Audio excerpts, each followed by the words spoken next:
Hello everyone. तो आज start करते हैं क्लास 10 का मैथ्स का एक्सरसाइज 9.1 का क्वेश्चन नंबर 13।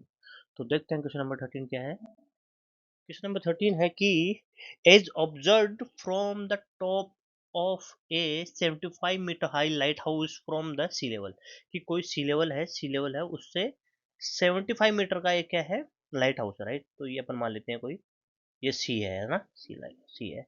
और यहाँ पे क्या है, ये लाइट हाउस है जिसकी हाइट कितनी है, 75 मीटर, राइट। तो इसकी हाइट है 75 meter, okay. The angle of depression of the two ships are 30 degree and 45 degree. ये टॉप है, यहाँ से एंगल ऑफ डिप्रेशन बनेगा।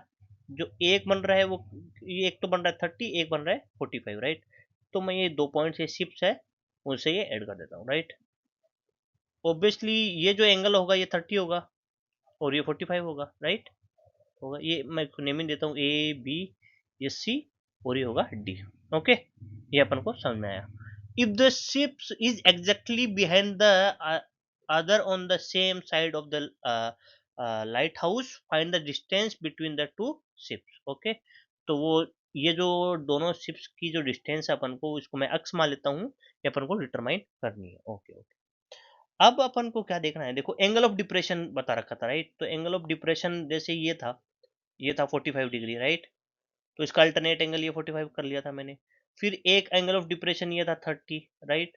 तो इसका एंगल, ये अल्टरनेट एंगल क्या हो गया, 30 डिग्री, ओके। तो ये तो अपन को पता लग गया, ओके। अब मेरे पास क्या है, मेरे को अक्स निकालना है। तो मेरे पास दो ट्राइंगल है, राइट। अब मैं दोनों ट्राइंगल को, 45 डिग्री वाले जो ट्राइंगल है उसको लिखता हूँ मैं ना एक बार। अपन वन बाय वन देखेंगे, ओके ओके। तो मेरे पास है ये 75, ये ए, ये बी और ये सी, है ना। अब देखो ये 45 डिग्री एंगल है मेरे पास, ये 75 मीटर है, ओके। मेरे को ये एक्स पता करना है, राइट, ओके ओके।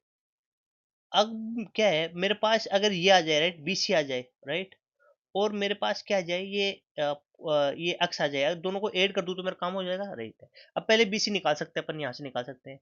इसमें 1045 लगाऊंगा मैं, तो परपेंडिकुलर क्या होगा मेरा, 75 डिग्री।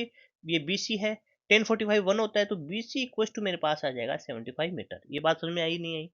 1045 की वैल्यू 1 होती है, तो अगर ये 1 है तो B C equal to 75 meter आ गया, ओके। दूसरा मेरे पास ट्राइंगल क्या है, दूसरा ट्राइंगल, देखो दूसरा ट्राइंगल है मेरे पास 30 डिग्री वाला, ओके। कौन सा है, 30 डिग्री वाला। तो ये ए, ये बी, ये कितना होगा, 75 मीटर का है, राइट। और ये डी है, ओके, ये डी है, ओके। यहाँ पे कहीं सी है, ये हो गया एक्स, राइट। और ये अभी बीसी अपन को पता लग गई, ये क्या हो गया, 75 मीटर, ओके ठीक। अब मेरे को ये एक्स पता करना है, राइट। तो एक्स पता करना है तो कैसे करेंगे, देखो अगर मैं 1030 लगाऊं, तो 1030 क्या होगा, परपेंडिकुलर कितना है, जो कि 75, अपोन में बेस, बेस कितना है 75 प्लस एक्स। ये समझ में आया, ये बी डी होगा बेस, और बी डी क्या है 75 प्लस एक्स है, ओके। 1030 कितना होता है, 1030 होता है 1/√3 equal to 75 upon 75 plus, right. इतना हो गया, समझ में आ गया। अब मैं क्या करता हूँ, ये 75 को इधर लेके जाता हूँ, तो 75 प्लस एक्स को इधर लेके आया मैं, √3 को इधर लेके आया, तो √3 को मैं इस साइड लेके आया, तो ये आया 75 √3। तो एक्स की वैल्यू मेरे पास क्या आ जाएगी, 75 √3 minus 75, that will be 75 common लूंगा, 75 ये √3 -1, तो ये आंसर हो जाएगा। अगर इसको आगे भी अगर सोल्व करना है तो इसकी वैल्यू √3 की 1.732 होती है, वो इसे सब्ट्रैक्ट कर लेंगे, तो 75 1.732 -1, तो यहाँ पे ये 75 इंटू 0.732, उसको मल्टीप्लाई करके अपन इसका आंसर लिख सकते हैं, ओके। अगर आप इतना भी लिखोगे तो भी सफिशियंट है, ओके, रूट तक, ओके। तो ये था क्वेश्चन नंबर 13, कुछ भी नहीं था इसमें, बस वही है, अपन को दो ट्राइंगल्स थे, दोनों को सोल्व करना था, जो अननोन था वो ऑटोमेटिकल अपने पास आ जाएगा।